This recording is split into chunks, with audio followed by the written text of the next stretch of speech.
삼성전자가 제조 기술 면에서 파운드리 시장 1위인 대만 TSMC에 밀리지 않는다는 것을 증명했다는 평가가 나온다. 삼성전자는 13일 3차원 적층 패키지 기술인 X큐브를 활용해 만든 테스트칩 생산에 성공했다고 발표했다. EUV 전 공정뿐 아니라 후공정에서도 첨단 기술 경쟁력을 확보하게 됐다는 것이 회사 측 설명이다. X큐브는 반도체 칩을 위로 쌓아 올리는 기술이다. 일반적인 시스템 반도체는 CPU, GPU 등 핵심 기능을 하는 로직 부분과 캐시 메모리의 기능을 담당하는 슈램으로 나뉜다. 이 두 부분을 평면으로 나란히 배치하는 것이 지금까지의 설계 방식이었다. 삼성전자는 로직과 슈램 부분을 위로 쌓는 방식을 활용했다. 전체 칩면적이 줄어드는 만큼 완제품 설계가 한층 더 자유로워진다. 크기만 줄어드는 것이 아니다. 실리콘 관통 전극 기술을 활용 것도 X큐브에서 눈여겨볼 대목이다. TSV는 칩에 미세한 구멍을 뚫어 상단 칩과 하단 칩을 전극으로 연결하는 패키징 기술이다. 와이어로 칩을 연결하는 종전 기술에 비해 데이터 전송 속도가 빨라지고 전기도 적게 소모한다. 박문수 삼성전자 파운드리 사업부 마켓 전략팀 전무는 X큐브는 10년 내로 시스템 반도체 분야에서도 1위에 오르겠다는 내용을 담은 반도체 비전 2030을 현실로 만드는 데 큰 기여를 할 기술이라며 슈퍼컴퓨터, 인공지능, 5세대 이동통신 관련 기기를 만들 때 유용하게 활용할 수 있을 것이라고 설명했다. X큐브는 삼성전자의 파운드리 고객사를 겨냥해 내놓은 기술이다. 고객사들이 X큐브 설계 방법론과 설계 도구 등을 활용해 EUV 기술 기반 칩 개발에 바로 들어갈 수 있게 했다. 이미 업계에서 검증이 끝난 삼성전자의 양산 인프라를 이용할 수 있기 때문에 칩 개발 기간을 줄일 수 있다는 것이 회사 측 설명이다. 업계에서도 삼성전자 X큐브 기술의 가치를 높게 평가하고 있다. 파운드리 업계 1위인 TSMC와 경쟁할 수 있는 무기를 얻었다는 것이 전문가들의 중론이다. 미세 공정 기술 전쟁에서 TSMC는 삼성전자에 한 발 앞서 있다. 이미 올해 상반기부터 5나노미터 공정을 활용해 양산품을 찍어내고 있다. 업계 관계자는 7나노 공정이 X큐브 기술을 적용하면 5나노미터 공정에 못지않은 품질의 제품을 만들 수 있다며 TSMC와의 기술력 격차가 거의 사라졌다고 볼 수 있다고 설명했다. 시장 조사업체 트렌드포스에 따르면 올해 1분기 기준 TSMC의 시장 점유율은 54.1%다. 삼성전자는 업계 2위지만 점유율이 15.9%에 불과하다. 삼성전자와 경쟁 관계인 인텔, 퀄컴 등이 기술 유출을 우려해 TSMC에만 칩 생산을 맡기고 있다 보니 점유율 차이가 줄지 않고 있다. 기술력도 점유율 차이를 설명하는 요인 중 하나다. 굳이 대안을 찾지 않을 만큼 TSMC의 기술 높다는 설명이다. 한편 삼성전자는 오는 16일부터 18일까지 온라인으로 진행되는 고성능 반도체 연례 학술 행사인 핫칩스 2020에서 X큐브의 기술 성과를 공개할 계획이다. 글로벌 반도체 위탁 생산 시장에서 선두를 추격 중인 삼성전자가 7나노 시스템 반도체 칩을 위아래로 쌓는 데 성공했다. 평면으로만 배치하던 반도체 칩을 세로로 쌓을 수 있으면 제품 내 활용 공간이 넓어져 설계가 유리해진다. 삼성전자의 반도체 초격차 전략이 파운드리 시장에서도 저력을 발휘하고 있다는 평가가 나온다. 13일 삼성전자는 업계 최초로 EUV 공정을 적용한 7나노 시스템 반도체에 3차원 적층 패키지 기술인 X큐브를 적용한 테스트칩 생산에 성공했다고 밝혔다. 현재 파운드리 시장에서 EUV를 활용한 7나노 이하 공정 양산에 성공한 기업은 대만 TSMC, 삼성전자뿐이다. 삼성전자는 X큐브 방식의 패키지 기술 적용에 성공함으로써 TSMC보다 한 발 앞선 기술력을 갖게 됐다. 삼성전자 관계자는 X큐브는 전공정을 마친 웨이퍼 상태의 칩을 위로 얇게 쌓아 하나의 반도체로 만드는 기술이라며 2030년까지 시스템 반도체 분야 1위 자리에 오르겠다는 목표에 큰 역할을 할 것이라 기대한다고 말했다. 단독주택처럼 각자 자리를 차지하고 있던 반도체를 아파트처럼 위아래로 쌓으면 같은 면적의 반도체에 더 많은 칩을 실을 수 있다. 제품 내부에서 차지하는 공간은 이전과 같지만 더 크고 빠른 성능을 발휘할 수 있다는 뜻이다. 삼성전자 관계자는 시스템 반도체는 두뇌 역할을 하는 부분, 캐시 메모리 역할을 하는 부분을 평면으로 나란히 배치해 설계한다라며 X큐브 기술은 이를 위아래로 쌓을 수 있게 해 고객사의 설계 자유도를 높일 수 있다고 말했다.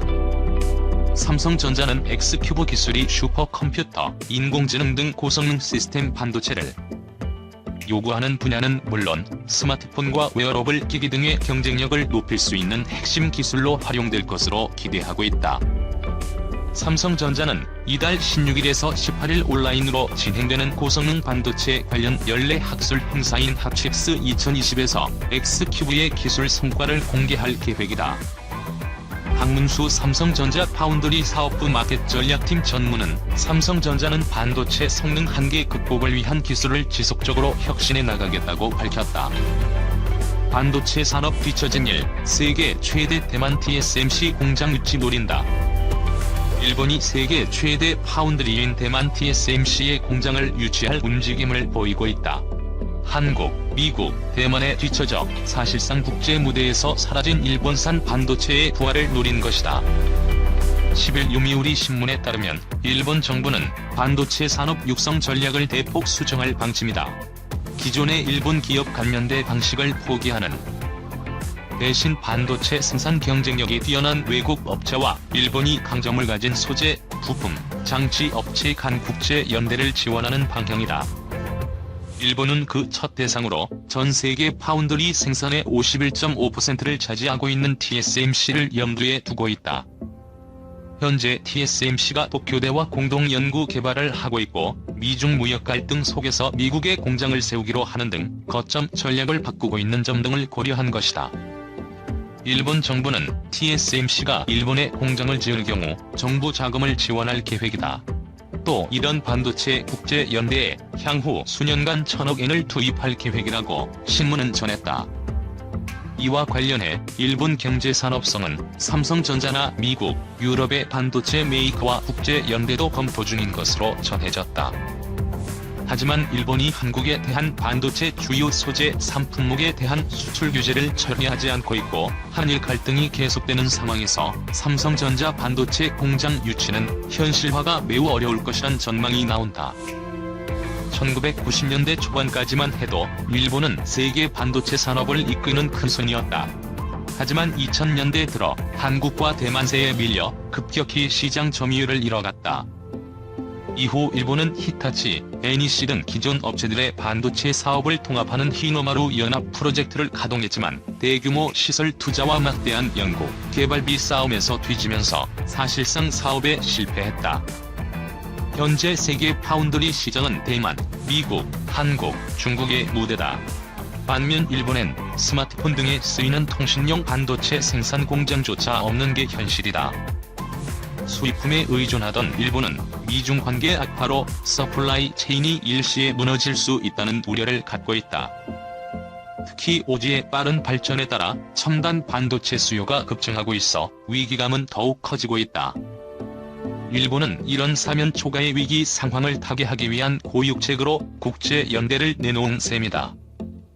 오늘은 삼성전자와 TSMC의 파운드리 대결 구도, 현재는 TSMC가 분명 삼성전자를 앞지르고 있지만 그럼에도 삼성전자에게 TSMC를 충분히 추격할 수 있는 몇 가지 이유들에 대해서 긍정적인 부분들에 초점을 맞춰서 말씀을 드려보겠습니다. 우선 삼성전자는 작년 4월에 반도체 비전 2030을 발표했죠. 133조 원을 투자해서 추후 시스템 반도체 시장에서 10년 이내에 세계 1위를 달성하겠다는 계획을 세웠습니다. 이 비메모리 시장이 주목을 받는 이유는 앞으로 5G, 인공지능, 빅데이터, 자율주행이 4차 산업의 선두주자로서 주목을 받고 있는데 여기에 활용될 반도체 칩의 수요는 당연히 폭발적으로 늘어날 수밖에 없겠죠. 그리고 삼성이 패권을 장악했던 메모리 반도체의 경우에는 일단 제품을 제조하고 난 이후에 고객사들에게 판매하는 방식이기 때문에 글로벌 경기 상황에 따라서 매출이 크게 달라집니다. 기업 입장에서 제품의 판매가의 변동이 워낙 심하고 그에 따른 수요도 극명하게 달라지니 재고 관리 역시 상당히 어렵겠죠. 이러한 것들이 매출의 불안정성에 영향을 주는 것들이고 불확정성을 키우는 요인들입니다. 반면에 시스템 반도체는 이 고객사의 요구사항에 맞춰서 제품이 생산되는 위탁형 방식이기 때문에 보다 공급 과잉, 재고 관리 문제에서 자유롭다고 볼 수 있습니다. 삼성전자는 반도체 비전 2030에 따라서 화성과 평택 등지에 잇따른 투자를 진행하면서 파운드리 사업의 확장을 본격화시키고 있죠. 평택 사업장에 10조 원을 투자해서 EUV 전용 라인을 구축하겠다고 밝혔고, 이는 올해 2월 화성의 V1 라인을 처음 가동한 데에 이어서 두 번째 EUV 전용 라인이라고 볼 수가 있습니다. 화성의 V1 라인 가동으로 올해 말 기준 7나노 이하 제품의 생산 규모가 작년 대비 3배 정도 늘어날 것으로 예측하고 있고, 내년에 평택 파운드리 생산 라인까지 가동되기 시작하면 그 생산 규모는 훨씬 더 커지겠죠. 삼성전자는 이미 작년 4월 EUV 공정을 도입한 7나노 제품을 출시했고, 이는 업계 최초였습니다. 작년 하반기에는 6나노 제품 양산을 시작했으며 5나노 역시 올해 하반기에 양산될 것으로 예측을 하고 있습니다. TSMC 이미 7나노 시장을 장악한 데에 이어서 5나노 제품 양산을 시작한 것으로 알려져 있고, 특히 미국 애리조나에 5나노 파운드리 공장을 짓겠다고 발표한 데에 이어서 지난주에는 10조 원이 넘는 금액을 투자해 대만에 신규 공장을 지을 계획임을 밝혔습니다. 전반적으로 7나노에서도 앞섰고 5나노 시장마저 TSMC가 양산이 빠른 상황이죠. 2019년 4분기 파운더리 시장 점유율을 놓고 봐도 TSMC가 50%를 돌파해서 삼성전자가 기록한 17%보다 3배 가까이 점유율이 앞서고 있습니다. 이렇게 격차가 벌어진 상황 속에서 삼성전자가 TSMC 추격에 발판을 마련할 수 있는 분기점은 크게 두 가지로 업계에서는 생각을 하고 있습니다. 첫째, TSMC의 가장 중요한 고객이죠. 애플의 아이폰 AP 물량을 삼성전자가 뺏어올 수 있느냐. 그리고 둘째, 결국 파운드리 시장은 이 초미세 공정 7나노, 5나노, 3나노, 2나노 이렇게 들어갈 텐데, 이 삼성전자와 TSMC가 3나노에서는 길이 갈렸습니다. 7나노, 5나노까지는 TSMC가 우세한 흐름이 이어졌지만 3나노에서는 과연 어떠한 기업의 제품이 더 높은 퍼포먼스를 보여줄 수 있을까가 주요 관심사죠. 두 기업이 활용하는 기술의 본질적인 부분이 달라질 만큼 변수가 창출될 수 있는 요소겠습니다.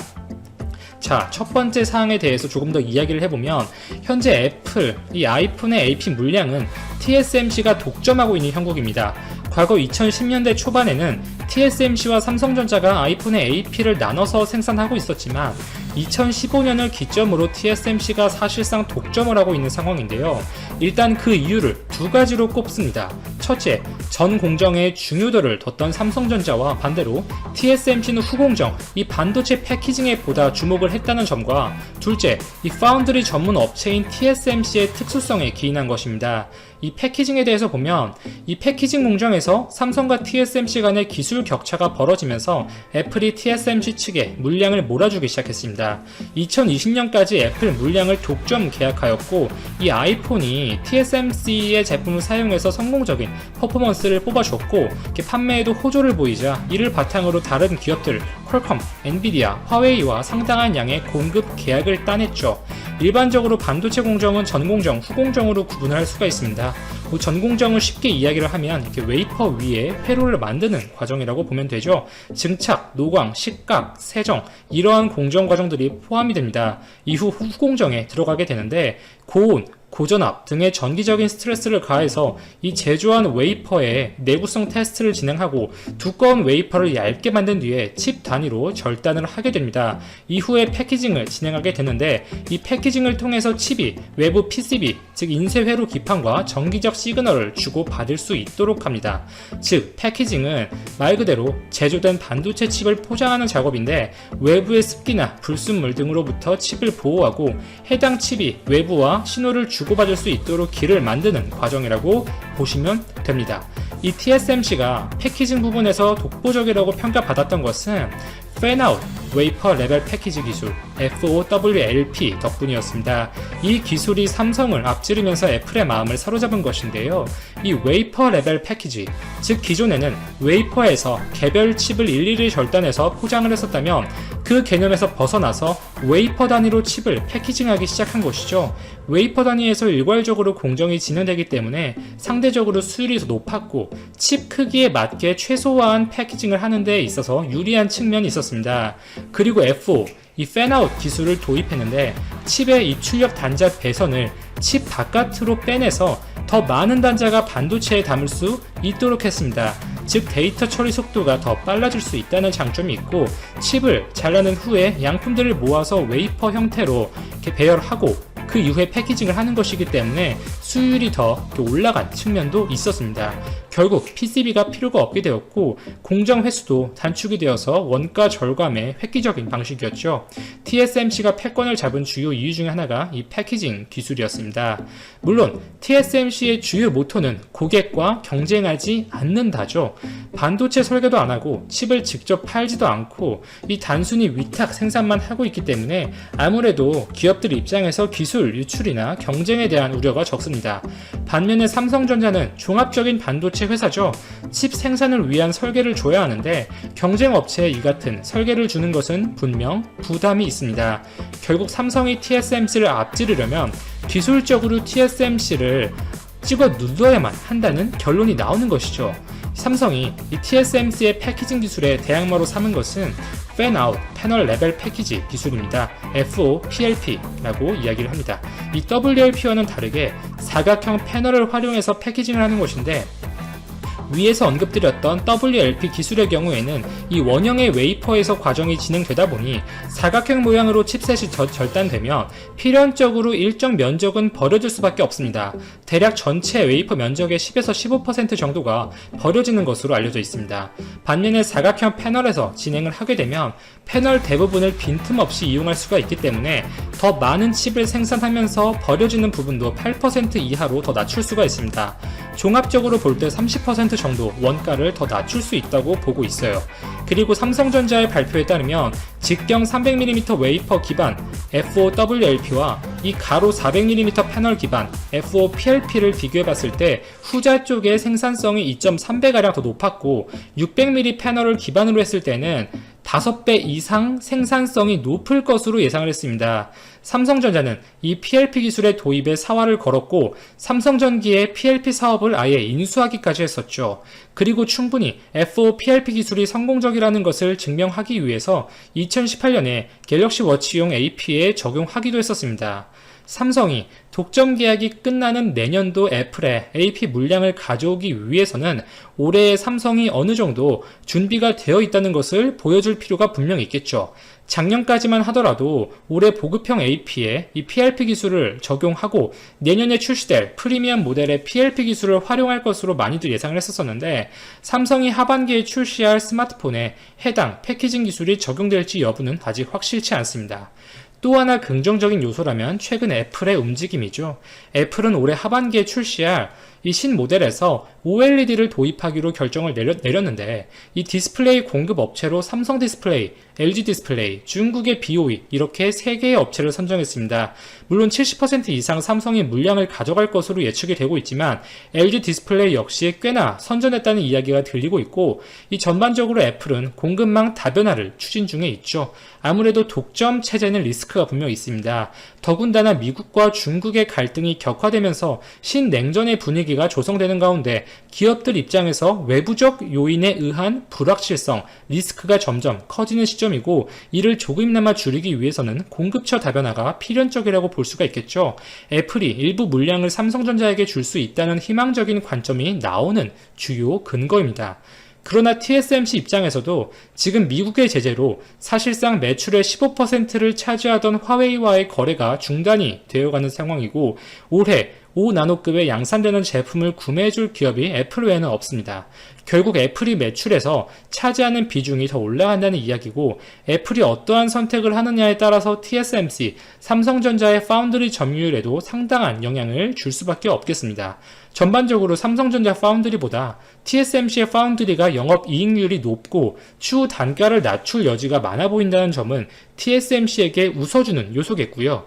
삼성이 TSMC의 독점 계약이 끝나는 내년부터 애플 아이폰 AP의 물량을 일부 뺏어올 수 있을지가 중요한 분수령이 될 것으로 예측이 됩니다.